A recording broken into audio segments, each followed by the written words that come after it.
Hey, friends. Welcome back to another episode of Priorities on Purpose. I am your host, Melissa Batt, and I'm so excited to chat about something that I have been talking about, well, definitely since 2021 when God called me back to the church. And so we're going to be talking about going back to church, what that looks like, all the things. And well, first of all, I've been having this ongoing conversation with several of my one-on-one coaching clients, those that are participating in this round of the Breakthrough Challenge.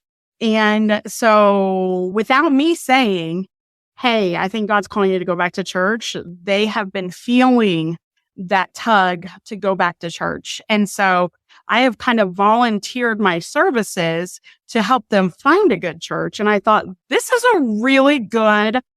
This is something nobody talks about. And I'm going to dive in a little deeper besides just helping you find a church. And I want to talk about why there's so much fear about going to church in the first place. We're going to talk about that. We're going to talk about rejection. We're going to talk about church hurt. We're going to talk about all the things. Okay. So if you are with me, I'm excited. Let's go. Hey there, I'm Melissa Batt, the host of Priorities on Purpose, a podcast for overwhelmed direct sellers who want to grow their income, audience, and influence without sacrificing their mental health and main priorities. Whether you're just starting a new adventure or you're 15 years in and have already climbed the ranks, I want to help you have the life and the business of your dreams. Can you see it? Can you feel it? Or maybe you thought you had it and something changed. Whether you have your entire dream mapped out or have completely given up on all the possibilities, I'm here to remind you that God is bigger than the little box we put him in. This side gig is part of his plan.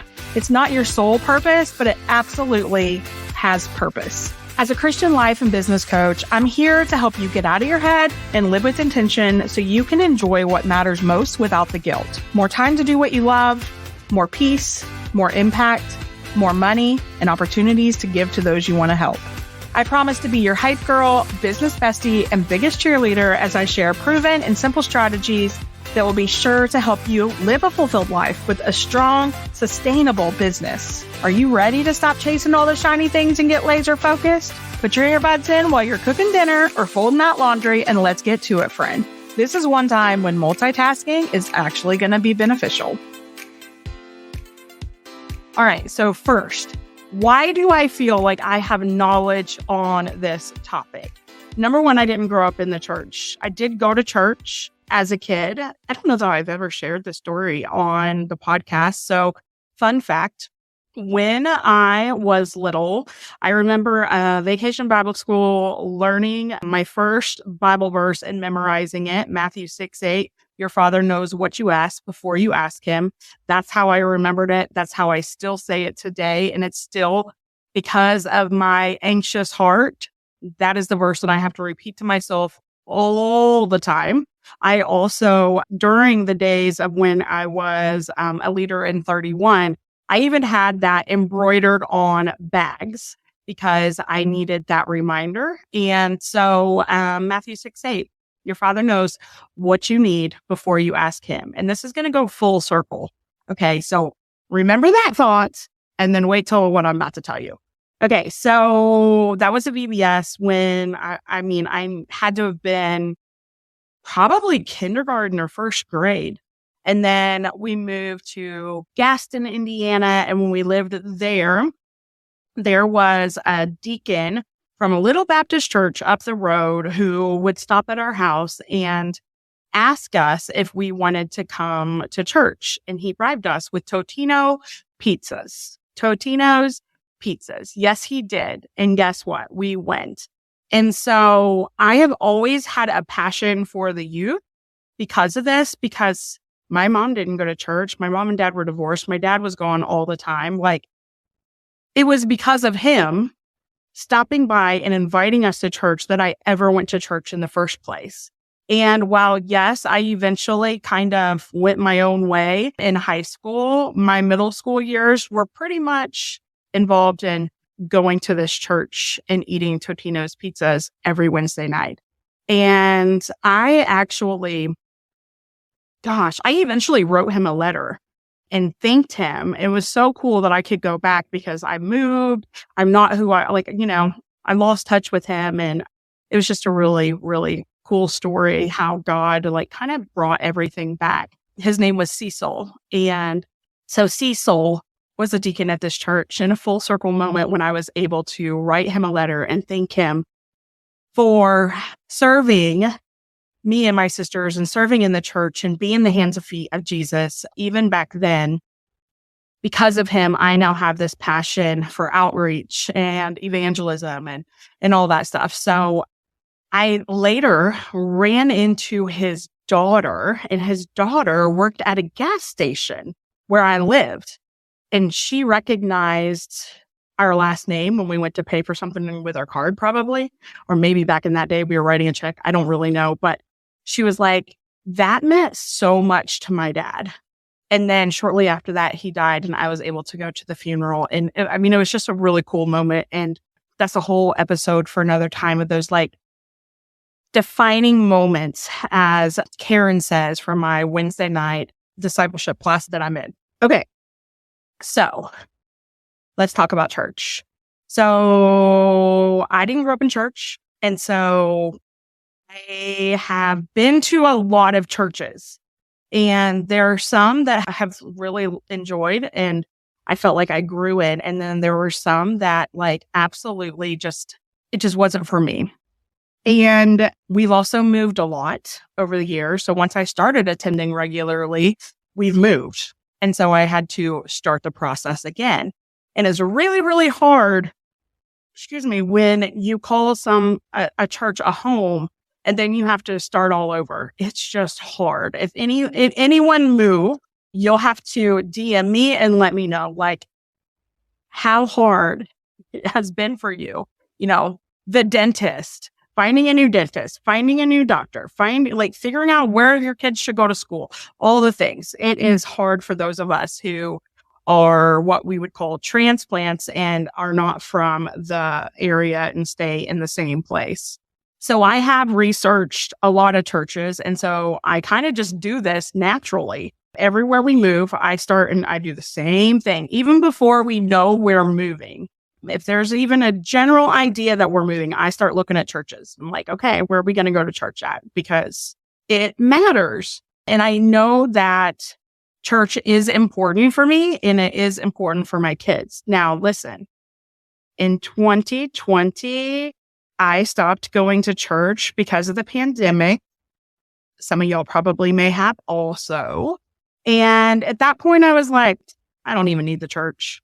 I'm growing more with my relationship with God than I ever have before. I don't even need the church. I'm sure some of you have probably thought the same. Like, I don't even need the church. And that thought, while at the time I truly felt like I didn't need the church, I didn't realize exactly what I was missing. But because my friend Natasha was like, Melissa, you need to go back to church. Finally, I was like, I'm fine. I will try one more. And I've been at that church ever since. And so I'll talk about that in a minute. But I wanted to go through a few things on how to find a church. If you feel like God is calling you to go back to church and you are not doing it, first of all, delayed obedience is disobedience. And not only do you need the church needs you. And what I mean by that is, there's a whole lot of people inside the church that's kind of going through the motions. They're what we would call Pharisees, if you know church speak and you've read your Bible and all that. The Pharisees are all about the religion and they're going through the motions, and it's more about law versus relationship and all of that. And God is doing something. He is waking people up. In this, as he's waking people up and he's stirring their hearts, they are seeking him. And so the lost are coming into the church. So God is calling people back to the church. And if nobody like you and me are going back to church, the church will only be full of Pharisees. And the Pharisees are what? Like, they rejected Jesus. And if they rejected Jesus and people are coming in hungry to learn about God, do you think they're going to learn about God and they're being the hands and feet of Jesus? No, they rejected him. And so I really, really want to tell you, if you're feeling that tug, be courageous. You don't have to do it fearlessly. You just have to have courage and be brave and trust that, just like I said in that Bible verse, Matthew 6:8, your Father knows what you need before you ask him. He will do it. He will supply you the need to get through it and there, or at least let you know what doesn't work so you can go try another one. Okay. So, and this again, this message isn't necessarily for, because I got a whole lot to say to the church people who are already in the church. But this message right here is more for the people that aren't going back and they know that they've been called. Listen, you don't only need to go back to church, but you need to be involved, because it isn't just about going through the motions. There's all kinds of people at the church already doing that. He's calling you to go back because he has work for you to do.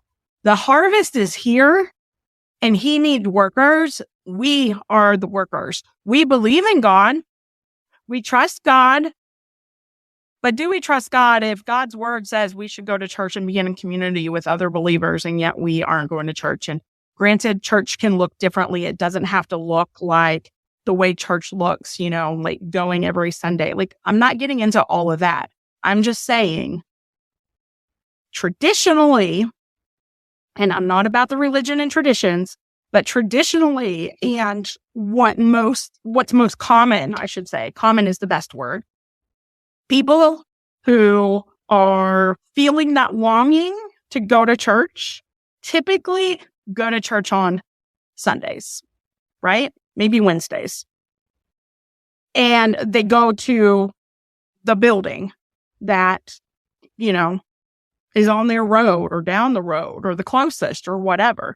And that's why he is calling those of us who are believers back to the church. And we also have to talk about the reason why you're not going to church, right? We're not going back to church because maybe the church has hurt us. Listen, people hurt you. God did not.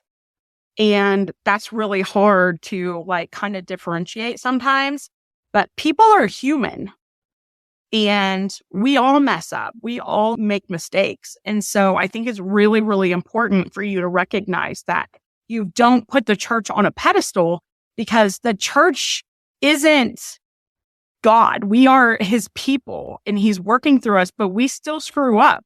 We still make mistakes. You can read story after story in the Bible of where people messed up.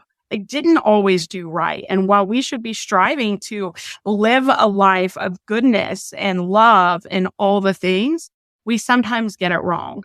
And also, some of us, the ones that are going through the motions, more than likely, they're the ones that they're not being intentional. They don't even recognize that how they treat you as a newbie coming into the church, they don't even recognize that that could be the very thing that keeps you from coming back to a church.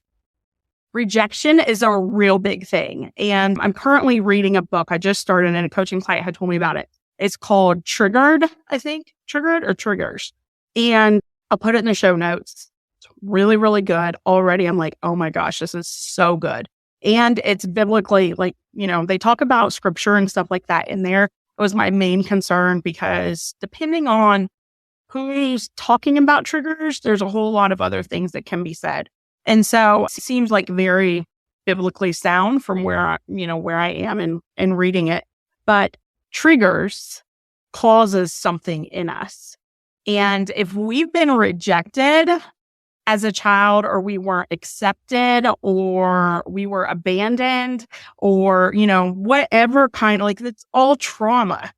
And I've heard them talk about trauma as in a little T and a big T. A big T is the really big things, like rape, sexual abuse, death.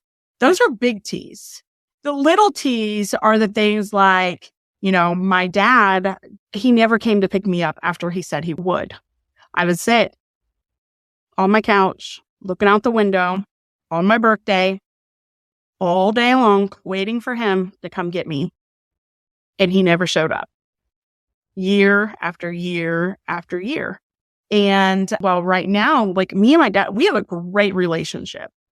And again, he was working through his own things. I don't have any animosity towards him. He was struggling with his own things and he did the best that he could do. So I'm not like holding that against him. And that's why I struggle with rejection or abandonment. But it's a real thing. And so once we're aware of it, we can recognize it and be like, okay, are they really rejecting me or am I projecting that on them because it just reminds me of that feeling, like that emotion that comes up when I was, sad, sitting on the couch, waiting for my dad. And every time a car drove by, I would be out looking out the window like, is that him? Oh, he's here. Nope, that's not him. That anticipation and just falling short, falling flat. Right. And so we have to do a really good job of paying attention to the feelings that we feel and then asking ourselves the questions like, why do we feel this way? Like, what is it? And recognizing that just because one person rejects you doesn't mean God rejects you.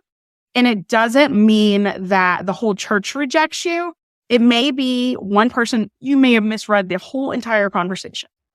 It may not have any conflict in it whatsoever. Maybe someone was just having a bad day. But even if that person truly rejected you, like they are not Jesus, and you can't allow that person to be a stumbling block in where God is trying to take you. And that's what we do. Like, well, I can't go back there. So-and-so goes there and I'm not dealing with that. You could still go and just not talk to the person. Or you could, have a conversation and communicate, depending on where you are in the steps, like that's a whole nother podcast episode. But what I'm getting at is you can't let what one person does, or even, let's say, I've been to church over and over and over, and everyone just dismisses me. Nobody sees me. Nobody acknowledges me. Yeah, that is a problem. That is a problem. And especially in the church, there's a whole lot of people that are in the church going through the motions and don't even recognize their own sin, right? And so in that's a problem. But what about the other people that are going to be coming into that church and they need to see someone like you that sees them? Like if you don't go, it's just like stopping, the dominoes. You have all these dominoes set up, right? Well, let's say that the dominoes are people coming into relationship with God and growing their faith, right? Inside the church. And so you're going and all of a sudden you stop going. And then so all of these are dropping. But once it gets to you, no more dropping. They don't drop because you are not doing your part and you could be doing your part. And so I consider myself a misfit in the church. I think we're all misfits, but some of us know it and some of us do not. And so I look for the people. And again, I'm human. Easter Sunday, I wanted to get there early. I wanted to look for the new faces or people that I didn't know, anyone that looked lost. I ended up running late.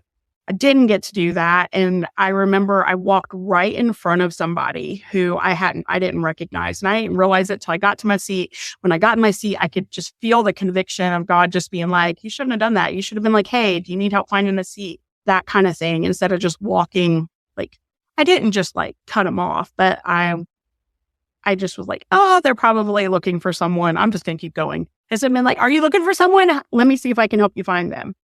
Anyway, we're all humans. We're all doing the best we can do. But when we can be intentional and actually see people and be the hands and feet of Jesus, lives are changed.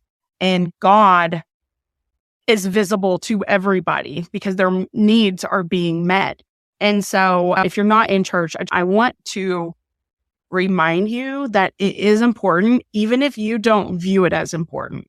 Just because you don't view it as important doesn't mean it's not important. It is important. And God wants to use you in the church. And well, yes, I was growing my relationship with God a lot when I was not in church. My kids weren't. My husband probably wasn't. And when all hell broke loose and I ended up like in the lowest of lows, I didn't have anybody. I had no community locally. And I think that right there in of itself is so important. We need local community of believers so that when things go bad or things are like really hard, we have people that can lift us up. I've talked about this in the past, when I had a hysterectomy in South Carolina, it was my people that came and helped me because my family couldn't, because they were helping with my stepdad who had stage 4 cancer. And so again, community matters, and the church should be a place where you can find community. If you can't, become that. And instead of looking at it and like, okay, well, this isn't the church for me. If that's the only thing missing in that church that you're a part of, maybe that is God calling you to start some kind of community. Go to your pastor and say, hey, can we have something where, I invite people to get together, or just start making friends, make small talk. I'm not a small talk girl, but I can compliment someone's shoes because I spot them right away because I love shoes and I love jewelry. And so whatever you can do to engage in conversation, put your phone down. You know what I'm saying? Okay, so now that I've said all of that, the spirit of offense is something that is running rampant right now, where we all get offended really easily. And I think that we do need to do a better job of recognizing that's what it is. I talked in a podcast episode Fridays, Good Friday, that I did an episode on Good Friday. So it released, I don't know when, but I think Friday. In that episode, I talk about the spirit of resistance and the spirit of comfort. A spirit of retreat, I think, is actually what it is, where you just want to stay in your comfort zone. And resistance and the things that God is trying to do, the enemy is trying to get you to resist and not do those things because they know that it is going to grow your relationship with God and also be beneficial to you in the kingdom work that he's calling you to do. And so recognize the spirit of resistance, the spirit of retreat or comfort, and the spirit of offense. Like, if you get offended easily, start praying against that. Recognize that that's what it is. You should not, if someone doesn't look at you and smile and you're like, oh my gosh, why do they not like me? Like, you need to have some people praying for you, because that is more than likely not because they don't like you. It's because they're in their own little world. They didn't even see you, and they can't like you or dislike you if they didn't even see you. And again, the church's mission, I think, is to be the eyes, the hands, the feet of Jesus. And so they need to see you, but there's always going to be some people in there that don't see you, and you can't let that rob you of what God is trying to do in your life. So pray against those things. Hey friends, that's it for this episode. If you found value, I would love it if you could take a couple of seconds and leave me a quick review. While it may seem super simple, it is so beneficial and gives me the opportunity to help more women. Also, take a screenshot and share it on social media with your biggest aha today. Don't forget to tag me at Melissa Bat Official so we can connect. Thank you so much for listening. And until next time, friend, keep walking it out one baby step at a time, because God's got you.